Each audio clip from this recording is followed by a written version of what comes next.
everybody. This is Aaliyah. I am your host. We are on Making Money Moves. Today, we are going to be talking about conventional and unconventional ways that you make money. Things that have happened with me, things that have happened with my guests, the things we have learned, and the things that we will never do again. Okay? So, let me give you a little bit about me. I am a certified auditor. I am also a future CPA. We are pending some test scores for this CPA. I do a lot, but today we are just talking about finances and taxes and real estate. Okay. Now, my first money maker, my first guest on the show is Eleanor Corey Curry. You all know her from PH Playbook. You also know her from flipping a lot of houses around Houston. Let's get right to her. Well, thank you so much for having me today, Aaliyah. And I really feel like you did yourself some injustice because we're talking about making money moves. And guys, this lady knows how to make money moves. I mean, when I met her, she had like 3 jobs and she's always had 3 jobs. So she's really become an expert in not just how to make money because she knows how to make money, right? But how to manage your money and plan for your money and grow your money. So I think she cut herself short, but she's really an expert on making money moves. So I'm super excited to join you guys today and share some of my experiences, how to make money, how to keep money, how to make money work for you. All right. So, Corey, give us a little bit about the real estate business, your company. Tell us how you got started. Did you ever think this is where you would be? I always hoped this is where I would be. I started off in real estate a long time ago, and like most things in my life, it was a family business. My father is a real estate investor. My aunt was in just a real estate broker, and I moved home from college and I wanted some extra income. So I thought, easy peasy, right? Everybody in my family does real estate. Might as well hop into the real estate market too. So that's how I got started, I guess, almost 14 years ago. So I'm an OG. I'm a real estate OG. Yes, real estate OG. Some of you all that want to get into the business, this might be a good person to get in contact with. When she starts doing these seminars, you can come listen to the seminars, and that's how you'll get the information. Okay. So real estate, we have taxes, we have real estate, we have investments, okay? Some of the things, one of the things that I am an expert in is taxes, okay? We all know that. We have Calvert's Tax Service. You can always, hop on our website and check us out. Real estate, what have you seen that people miss a lot when it comes to investors and what they do when it comes to real estate? I think real estate is a fickle market, and I think often people get into it, they hear the infomercials, they think, I'll just hop into real estate and for free 99, I'll buy a house at a tax auction and I'll make, $10,000 and flip houses, and it'll be so easy and it'll be residual income in my house and my family. But real estate is like any other hustle. The real life of it is, it's hard work. It is no guarantees. It's a risk. And you want to evaluate it like any investment, right?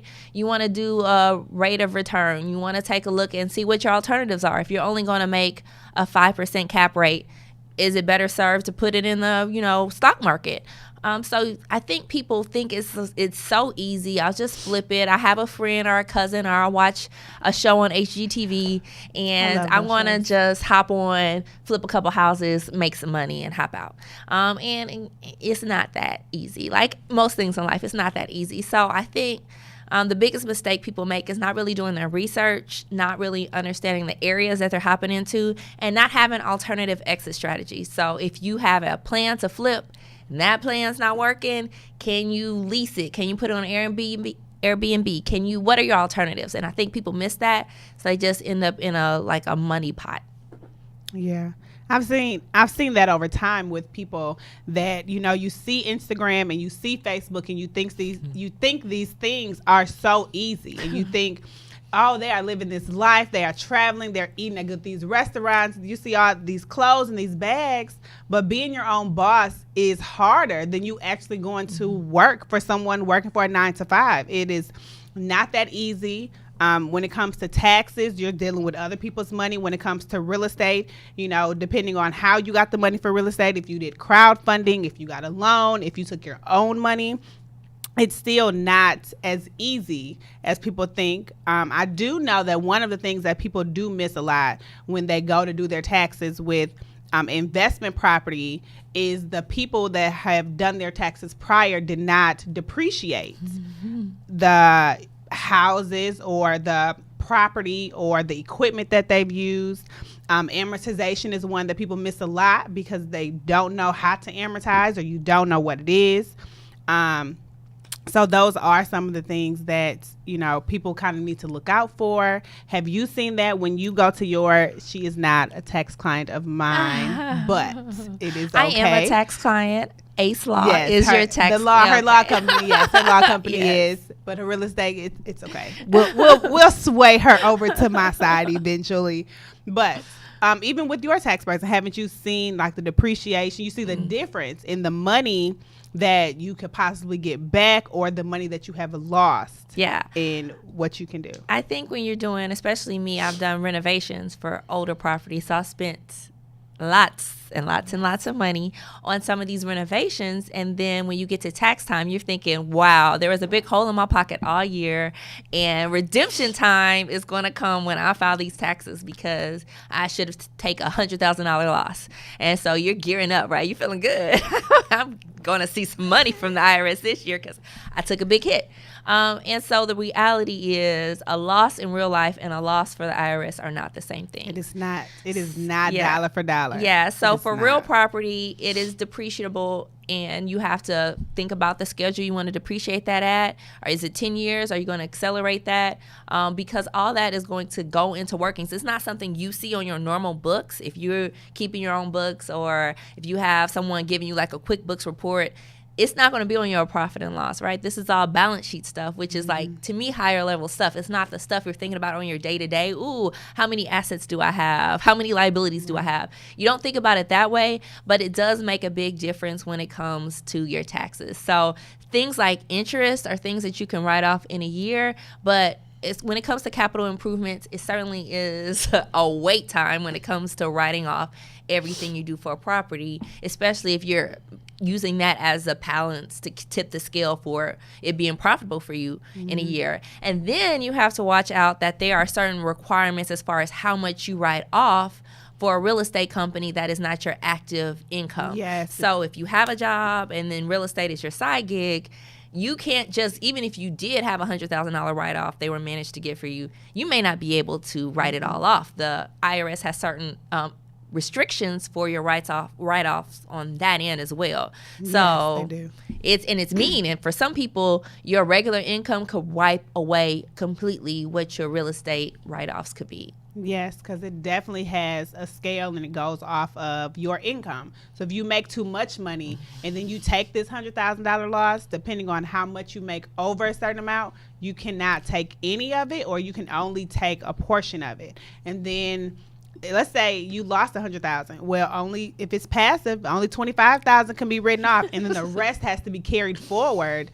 All of this, a couple more years, and now you're looking at this like, where is my money? Well, you won't get it back. Okay, it doesn't work like that. Yeah. One myth that I want to make sure that we get through today, okay, when it comes to self-employment and with no children and money that you get back, this does not happen. Okay, if you have not put anything in, if you are paying quarterly taxes, and then at the end of the year you file and you make under a certain amount from whatever you were paying, then the money you have been paying in, you will get back as a refund. Okay? If you do not put anything in and you are self-employed, I am self-employed with no children, I don't get anything back. Ever. Okay? Ever. Let's make sure we understand that, because it's not dollar for dollar. I could have lost 50 grand. I'm just in the hole 50 grand, and that's all it's going to be. It doesn't do anything else. Okay. I just want to make sure people understand this. I get this question a lot when it comes to investments, when it comes to what people have, especially when I have a lot of clients that do real estate. It comes a lot. Okay. Now, the benefits of being your own boss. Oh. Tell me what the benefits are of being your own boss. I mean, I love why I decided to become an entrepreneur is I have a lot of dreams, right? I have a lot of things that I want to get done. And really the only way who can get your vision accomplished the way you want it done is you.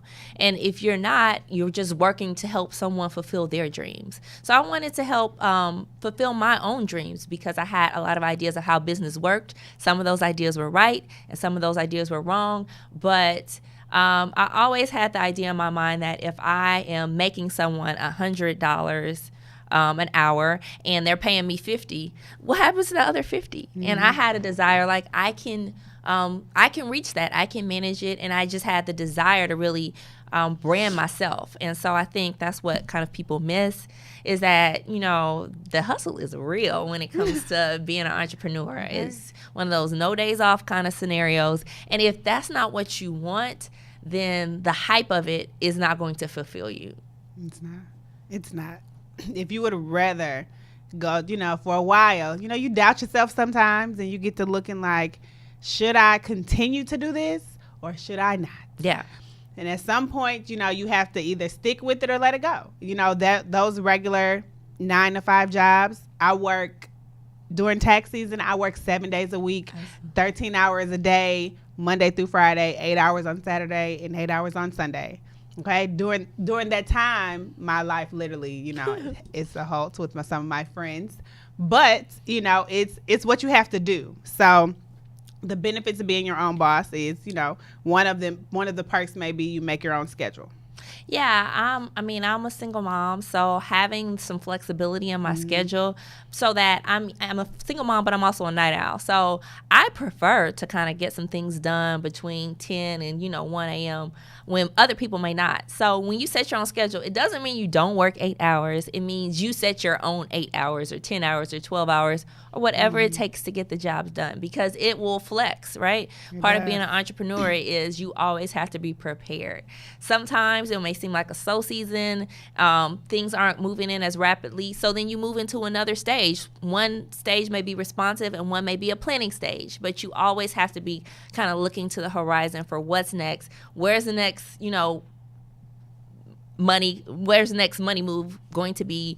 How can I connect to it? How can I continue to build my brand? So when they say no days off, it's true, even though, I believe in days off. If you follow my blog, you know that I really believe in work-life balance. I believe in prioritizing my family as well as my career, as well as me.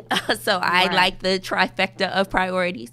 But in doing so, when you're your own boss, you are always trying to figure out, how can I not just build this brand, but how can I build others around me who are connected to this brand, whether that be employees or your family or, vendors or customers you work with.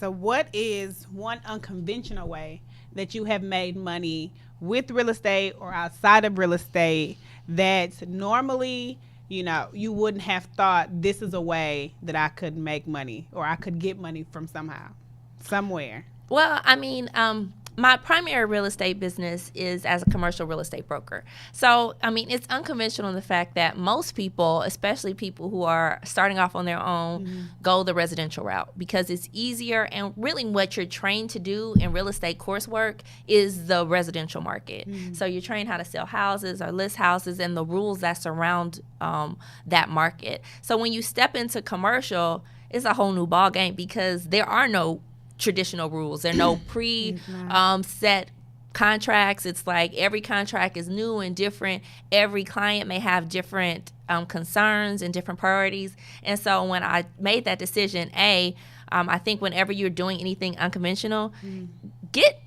educate yourself.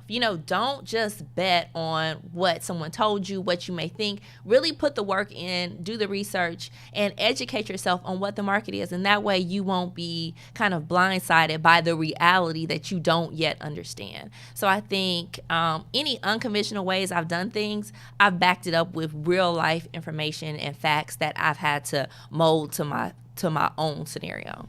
Yes, I definitely I was a client of hers for the commercial side when I moved my tax office. And you always think that you've done enough research, but because she does a lot, I obviously had a lot of questions.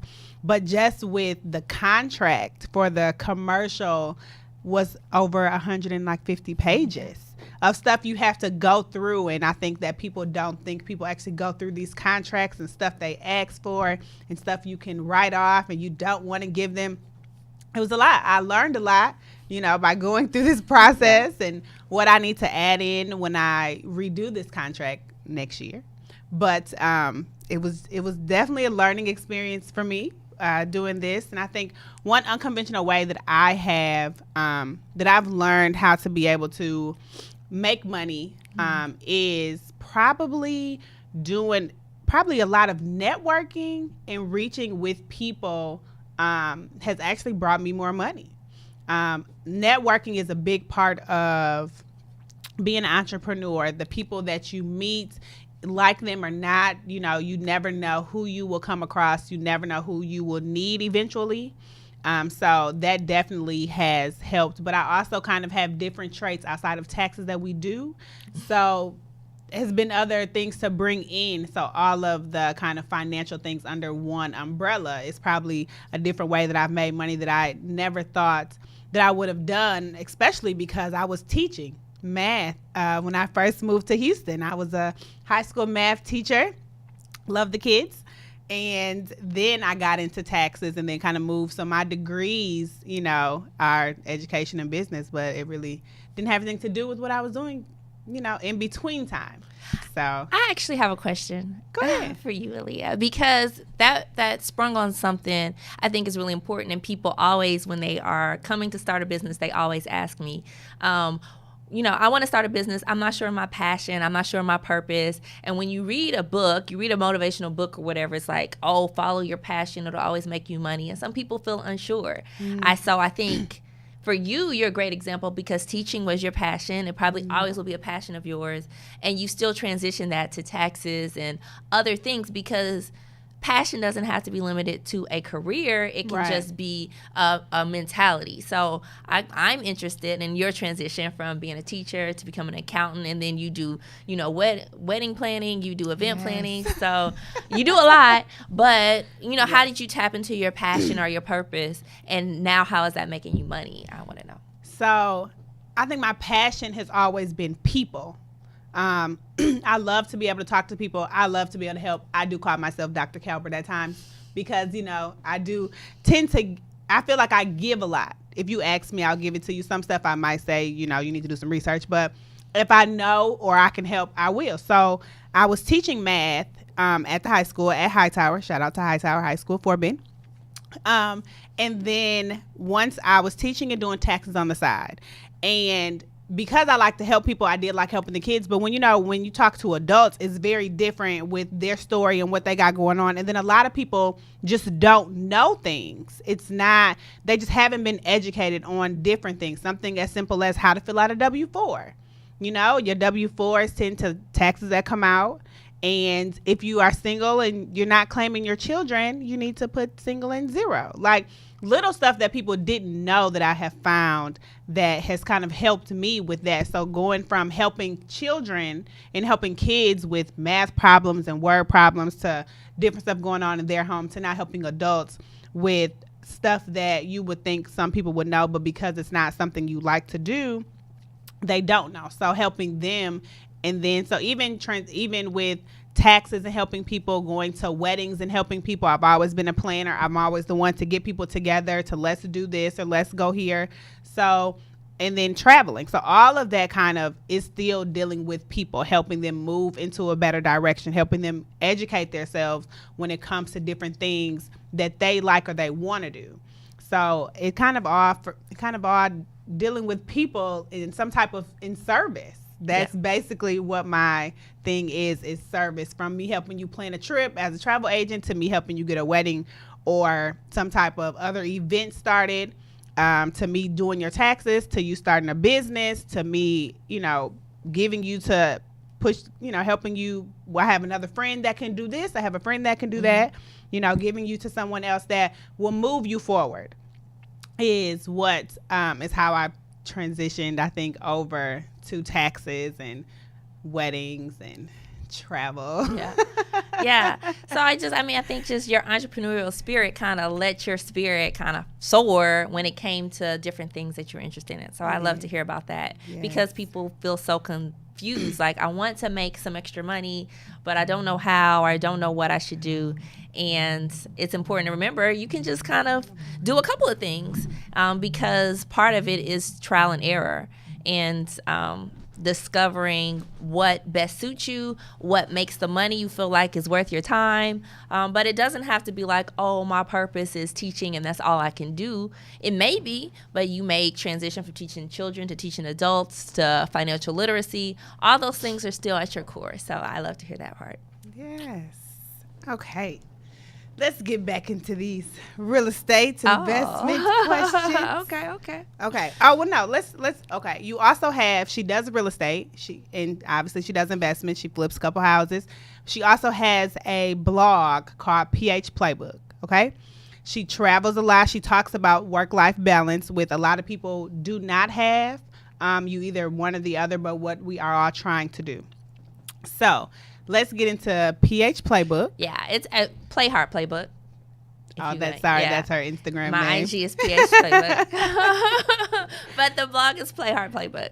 Yes. So with you are a single mom. Yes. You have two children, two beautiful kids. Yeah. And you do travel with them. So let's give a tip let's talk to the people about being able to travel with kids and then still earn points. Yes. With your cards, and then how, it doesn't have to be hard. People think they can't travel once they have kids, and they still, this time off that they have. Let's talk about Play Hard Playbook. Well, I think people just have to be honest with themselves. Like, I am an experienced traveler, but I'm a pretty easy traveler, meaning I already come knowing things aren't going to go perfect. Don't stress yourself out about it, kind of go with the flow. So it makes it easy for me. I'm the kind of person who will be in one hotel room booking my next night for a hotel room. Like, often my plans are just kind of thrown together. My daughter's like, what are you doing? I'm like, I'm getting us a new hotel room. Like, we're moving.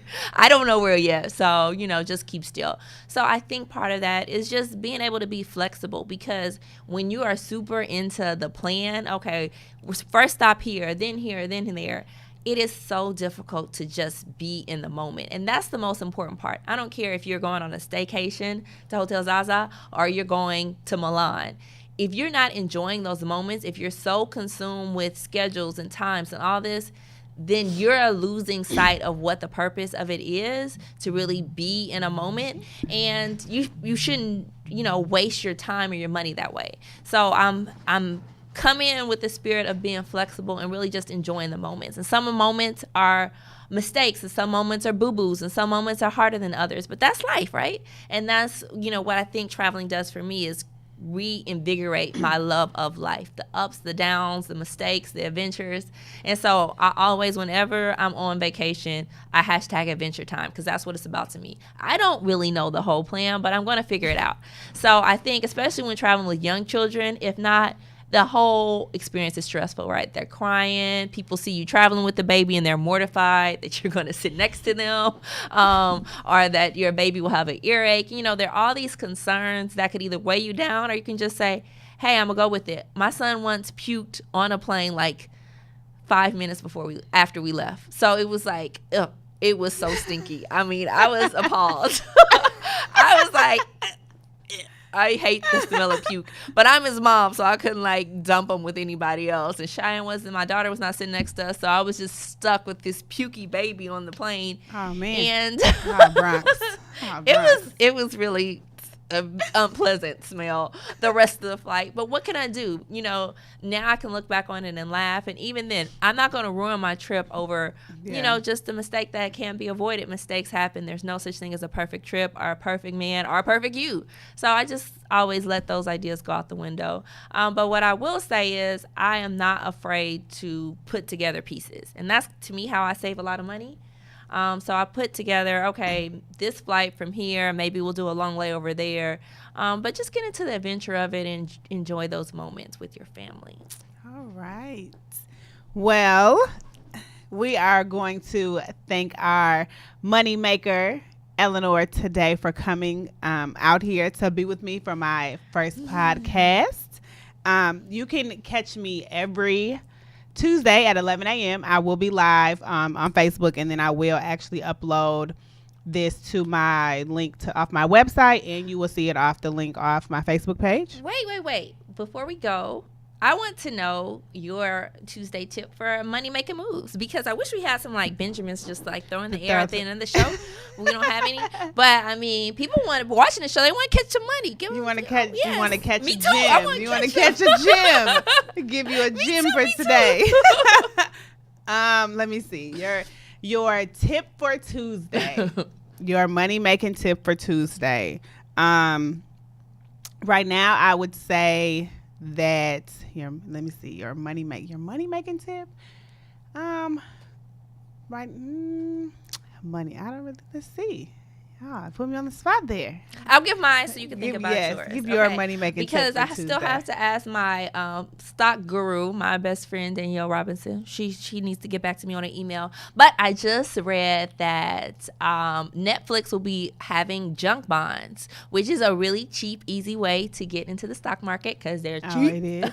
It is. So if you're interested in the stock market but you're afraid or you don't want to lose a lot of money, junk bonds may be a way for you can lose whatever. Just like whatever you take to Vegas that you're not afraid to lose, put in the stock market. And they are the best way, if you choose a good junk bond, to make some major moves on the stock market without putting in lots of dinero. So check out Netflix's junk bonds. That's my money making move. I would say for beginners, if you just want to save some money right now, I might tell you to go to the bank and get a CD, just to have some money somewhere that you can't touch that draws interest. I would tell you to do some research to find out which bank or which company gives you more interest. But for my people that want to save right now or put some money to the side, I probably would tell you to do that. I probably would also say take 10% out of every paycheck and put it in an envelope. Put that envelope somewhere, and then that is how you also can start saving for your emergency fund that you may need. Because I know a lot of people live check to check right now, and we need different ways to be able to save some money. So in case something happens, we have another Hurricane Harvey, we have a tsunami, we get hit with the bomb because of Trump. Sorry. We just need to be able to have some money somewhere. But I do want to thank Corey, my moneymaker, for coming in today. We will be here every Tuesday at 11 a.m. You can catch me there. You can also catch a repeat of the show. If you have any questions about any if you want to be a moneymaker, you want to come on the show, or if you have any questions to ask that we can address on the next show, we will have a different guest that is also an entrepreneur that we can tap into what they do and how that relates. And I am grateful that you guys tuned in and listened to me today. And if you have any questions, let me know.